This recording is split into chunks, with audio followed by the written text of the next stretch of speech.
Hello दोस्तों, कैसे हैं आप सभी लोग।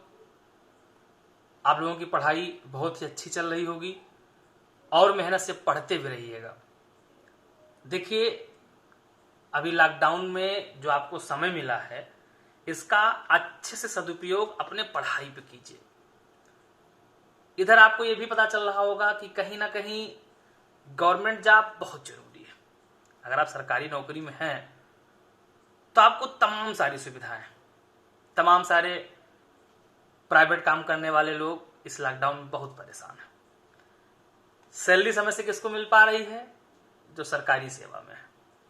तो हम आशा करते हैं कि आप जरूर अच्छे से मेहनत करके सरकारी सेवा में जाने का पूरा प्रयास करेंगे और खूब मन लगा के पढ़िए। जितना समय मिल रहा है उसका खूब सदुपयोग कीजिए। देखिए, हम लोगों ने यूरोप कॉन्टिनेंट की स्टडी करनी शुरू की थी। उस यूरोप कॉन्टिनेंट के बारे में हम लोगों ने खास करके उसकी सारी टेरिटरी, उसके बारे में पूरा डिटेल में पढ़ लिया था। उसकी इंडस्ट्रियल एरिया के बारे में पढ़ना शुरू किया था। उस इंडस्ट्रियल एरिया में डिस्कशन करते हुए हम लोगों ने विशेष रूप से यूनाइटेड किंगडम के इंडस्ट्रियल रीजन के बारे में पूरा पढ़ लिया था। आज हम लोग फ्रांस के इंडस्ट्रियल रीजन के बारे में डिस्कशन करना चाहते हैं। तो आज जो डिस्कशन का विषय होगा वो क्या होगा? फ्रांस के इंडस्ट्रियल रीजन कौन कौन से हैं, इटली के इंडस्ट्रियल रीजन कौन कौन से हैं। तो चलिए शुरुआत करते हैं। देखिए साथियों, आप लोगों में से जिन लोगों ने अब तक चैनल को सब्सक्राइब न किया हो वो लोग प्लीज चैनल को सब्सक्राइब कर लीजिए और अपने दोस्तों में इसको शेयर भी किया कीजिए। तो चलो, फ्रांस, ये आपको पूरा मैप में साहब फ्रांस का क्षेत्र दिख रहा होगा। किसका रीजन दिख रहा होगा? ये पूरा का पूरा फ्रांस है। अगर आपको फ्रांस का रीजन दिख रहा है, फ्रांस की बाउंड्री पर अगर हम देखें तो ये आपको लग्जमबर्ग दिख रहा होगा, ये बेल्जियम का रीजन दिख रहा होगा, ये स्विट्जरलैंड है और उसके बाद अगर आप देखो तो ये आपको दिख रहा होगा स्पेन का रीजन है, ये अंडोरा है। ये बात समझ पा रहे? तो जो फ्रांस का ये क्षेत्र है, फ्रांस के इस रीजन में अगर हम लोग देखें तो हम लोगों ने नदी वाले सेगमेंट में पढ़ा है। इसी क्षेत्र से होकर के ये जो रिवर जाती है, ये रिवर है राइन नदी। कौन सी नदी जाती है? तो इससे होकर के तो ये राइन नदी का रीजन, ये क्षेत्र हो गया, ये राइन नदी। इसमें ये जो माउंटेन है, ये पर्वत वाला जो भाग है, ये हम लोगों ने पढ़ा था कि ये वासजेज का क्षेत्र है। किसका क्षेत्र है? वासजेज। और ये रीजन जो है ये ब्लैक फॉरेस्ट का है। ब्लैक फॉरेस्ट का भाग पूरा का पूरा कहां पड़ जाता है? जर्मनी में पड़ जाता है। जबकि वासजेज का भाग पूरा का पूरा किसमें पड़ता है? फ्रांस में। तो यहां का जो सबसे मेन इंडस्ट्रियल रीजन फ्रांस का है, ये मेन रूप से है लॉरेन क्षेत्र, जो आपको ये पेंट किया हुआ दिख रहा होगा। ये पूरा का पूरा रीजन कौन सा है? ये पूरा का पूरा लॉरेन क्षेत्र है, जो यहाँ का प्रमुख औद्योगिक क्षेत्र में आता है। क्या विशेषता है इसकी? तो लॉरेन क्षेत्र फ्रांस में स्थित है। अभी हम लोगों ने देखा है फ्रांस यूरोप का महत्वपूर्ण लौह उत्पादक देश है। फ्रांस का लॉरेन क्षेत्र में लौह अयस्क पाया जाता है। क्या पाया जाता है? तो इस पूरे लॉरेन क्षेत्र में क्या मिलेगा? इसमें इस पूरे में लौह अयस्क, आयरन ओर पाया जाता है। कोयला मुख्यतः जर्मनी तथा ब्रिटेन से आयात किया जाता है। यानी कोयला कहां से लेंगे? तो जर्मनी। और कहां से? तो जर्मनी और ब्रिटेन से आयात करते हैं। ये देखो मैप में आपको जर्मनी दिख रहा है। मैंने बताया ये राइन रिवर का रिवर है, इसका जो बेसिन है, इस बेसिन से, राइन रिवर के बेसिन से क्या मिल जाएगा? कोयला मिल जाएगा। और कोयला कहां से मिल जाएगा? यूनाइटेड किंगडम से कोयला मिल जाएगा। और जल विद्युत का उपयोग किया जाता है। जल विद्युत का प्रयोग करके, इसका उपयोग करके हम लोग क्या करते हैं? यहां क्या किया जाता है? तो यहां पर लौह उत्पादन क्षेत्र लगाया गया है। फ्रांस के 3 क्षेत्रों में लौह इस्पात के केंद्र स्थापित हैं। पहला कौन सा हम लोगों ने पढ़ा? लॉरेन क्षेत्र। लॉरेन क्षेत्र, यह क्षेत्र अपने लौह अयस्क के बदले जर्मनी के रूर बेसिन से, अभी मैंने आपको मैप में दिखाया है, कोयला प्राप्त करता है। लॉरेन क्षेत्र में मेत्ज, ब्रिये, नासी और लांगवी मेन लौह उत्पादक रीजन है। कौन कौन से? मेत्ज, ब्रिये, नासी और लांगवी किसके लिए फेमस है? लौह अयस्क के लिए फेमस है। किसमें? लॉरेन क्षेत्र में। उसके बाद दूसरा रीजन जो है वो है साम्ब्रियूज क्षेत्र। कहां का? फ्रांस का। कहां का? तो फ्रांस का जो दूसरा क्षेत्र है कौन सा है? साम्ब्रियूज क्षेत्र है। साम्ब्रियूज क्षेत्र की क्या विशेषता है? तो साम्ब्रियूज क्षेत्र की विशेषता यह है कि यह उत्तरी फ्रांस में स्थित है। कहां स्थित है? तो फ्रांस के उत्तरी भाग में स्थित है। यानी ये पूरा रीजन किस में आएगा, साम्ब्रियूज क्षेत्र में आएगा। ये उत्तरी भाग का पोर्शन हो जाएगा। इस क्षेत्र में यहां स्थानीय कोयला अच्छा है। यह क्षेत्र लोहा नारमंडी, लग्जमबर्ग तथा लॉरेंस से प्राप्त करता है। उत्तरी फ्रांस में स्थित होने के कारण जल परिवहन की अच्छी सुविधा है। यह क्षेत्र विदेशों से भी रद्दी लौह आयात करता है। क्या करता है, तो रद्दी लोहे को प्राप्त करता है, मंगवाता है। तीसरा क्षेत्र है सार बेसिन। देखो सार बेसिन बेसिक रूप से ये फ्रांस और जर्मनी के बीच में स्थित है। किस किस के बीच में है, तो फ्रांस और, यहां स्थानीय रूप से उत्तम कोयला मिलता है, परंतु लॉरेंस क्षेत्र अभी मैप में हम लोगों ने देखा है, और स्वीडन से लौह अयस्क को ये प्राप्त करता है। ध्यान दीजिएगा कि जो फ्रांस का लॉरेंस क्षेत्र है ये कृषि उत्पादन, वस्त्र और मशीन के लिए भी प्रसिद्ध है। देखिए जो आपको फ्रांस का ये रीजन दिख रहा है साहब, ये पूरा, इसको कहते हैं प्लेन्स ऑफ फ्रांस।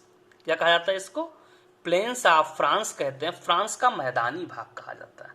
और मैदानी भाग में हम सबको पता है ये नदी जो सी जा रही है, ये नदी हो गई गैरोन, ये नदी कौन सी हो गई, लॉयर, ये नदी कौन सी हो गई, सीन। तो नदियां, इन नदियों के द्वारा बनाए गए बढ़िया उपजाऊ मैदानी भाग हैं। इसलिए इस मैदानी भाग में अभी हम लोगों ने पढ़ा है कि इस मैदानी भाग में भी फ्रांस में अच्छी खेती की जाती है। और कहाँ अच्छी खेती की जाती है, तो लॉरेन के क्षेत्र में भी खेती के कार्य, कृषि के कार्य अच्छे से किए जाते हैं। क्लियर है एकदम। अब इसके बाद हम लोग जर्मनी के औद्योगिक क्षेत्र के बारे में देखेंगे। अगर जर्मनी की बाउंड्री को हम लोग ट्रेस करें तो ये देखो डेनमार्क का रीजन आपको दिख रहा है। उसके बाद आप देखो ये पोलैंड हो गया, चेक रिपब्लिक हो गया, ये ऑस्ट्रिया हो गया, स्विट्जरलैंड हो गया, लग्जमबर्ग है, बेल्जियम है, नीदरलैंड। ये किसकी बाउंड्री पर स्थित हो गए, जर्मनी की बाउंड्री पर स्थित हो गए। ये मेन नदी अगर इसकी हम लोग देखें तो ये नदी आपको राइन दिख रही होगी। दूसरी मेन नदी कौन सी दिख रही होगी, वेजर दिख रही होगी। और तीसरी जर्मनी की प्रमुख नदी है, क्या नाम है, एल्ब नाम है। इसी एल्ब की सहायक है स्प्री, जिसके किनारे कौन सा शहर स्थित है, बर्लिन। तो कौन कौन से औद्योगिक क्षेत्र हैं इसके, तो जर्मनी विश्व का छठा बड़ा लौह उत्पादक देश है। जर्मनी के रूर बेसिन में उच्च कोटि का कोयला मिलता है। लौह अयस्क फ्रांस, स्पेन तथा स्वीडन से आयात किया जाता है। कहां से आयात करते हैं, फ्रांस, स्पेन तथा स्वीडन से आयात किया जाता है। इस देश में नहरों द्वारा सस्ते जल यातायात की सुविधा उपलब्ध है। जर्मनी में लौह इस्पात उद्योग के निम्न 3 मुख्य क्षेत्र हैं। कौन कौन से, तो पहला रीजन है रूर क्षेत्र। कौन सा क्षेत्र है, तो पहला क्षेत्र है रूर क्षेत्र।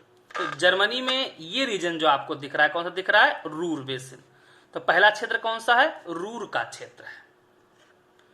यहां जर्मनी का 2/3 लौह इस्पात तैयार होता है। इस क्षेत्र को उत्तम कोयला वेस्टफेलिया क्षेत्र से प्राप्त होता है। लौह अयस्क फ्रांस के लॉरेन क्षेत्र से, अभी मैप में देखा है हम लोगों ने, तथा स्वीडन से आयात किया जाता है।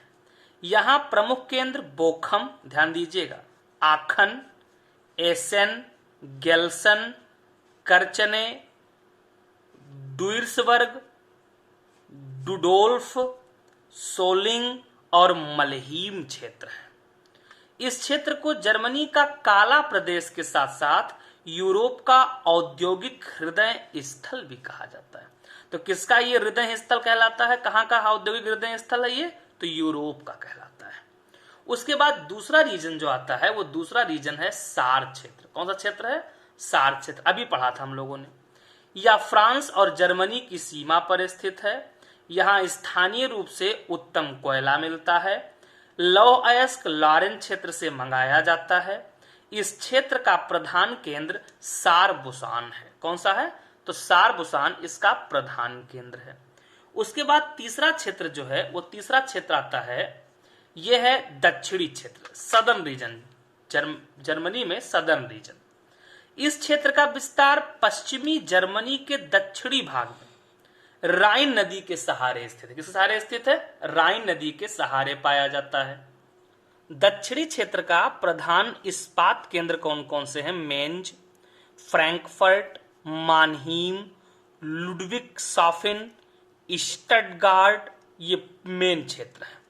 यहाँ सस्ता जल परिवहन की सुविधा है, जिसके द्वारा कोयला क्षेत्र से कोयला मंगाया जाता है। सबसे खास बात यह है कि जर्मनी का जो सैक्सोनी प्रदेश है, ये भी इस्पात केंद्र के लिए प्रसिद्ध है। इसके बाद हम लोगों को देखना है इटली के क्षेत्र देखने हैं। इटली के क्षेत्र को अगर हम लोग देखें, देखो मैप में आपको इटली दिख रहा होगा। ये बाउंड्री पर हो गया स्विट्जरलैंड, ये है ऑस्ट्रिया, कौन सा रीजन हो गया, ऑस्ट्रिया, स्लोवेनिया। ये किसकी बाउंड्री पर स्थित है, तो इटली की बाउंड्री पर। तो इधर फ्रांस हो गया, स्विट्जरलैंड हो गया, ऑस्ट्रिया हो गया, स्लोवेनिया हो गया। और एक सबसे खास बात इसमें यह भी आपको ध्यान देना है, ये जो देश है, ये देश मोनाको, ये मोनाको देश भी इसमें स्थित है। ये खास बात याद रखिएगा। तो आइए देखते हैं इटली के औद्योगिक क्षेत्र। इटली में यहाँ का इस्पात उद्योग नवीन और सीमित है। यहाँ कोयले का लगभग अभाव मिलता है और लौह भंडार भी सीमित है। लौह खनिज पर आधारित कारखाने रोम के उत्तर में टस्कनी एवं उससे उत्तर पश्चिम लिगुरियन समुद्र तटीय भागों तथा उत्तरी प्रदेश के अल्पाइन भाग में अओस्टा घाटी में इसके कारखाने केंद्रित हैं। इटली का मिलान शहर प्रमुख सूती वस्त्र उद्योग है। इसे इटली का मैनचेस्टर के नाम से भी जाना जाता है। तो ये खास करके कुछ औद्योगिक क्षेत्र हो गए। इसके बाद बाकी यूरोप की स्टडी हम लोग अगली क्लास में करेंगे। आज यहीं तक। बहुत बहुत धन्यवाद। Thank you. जय हिंद।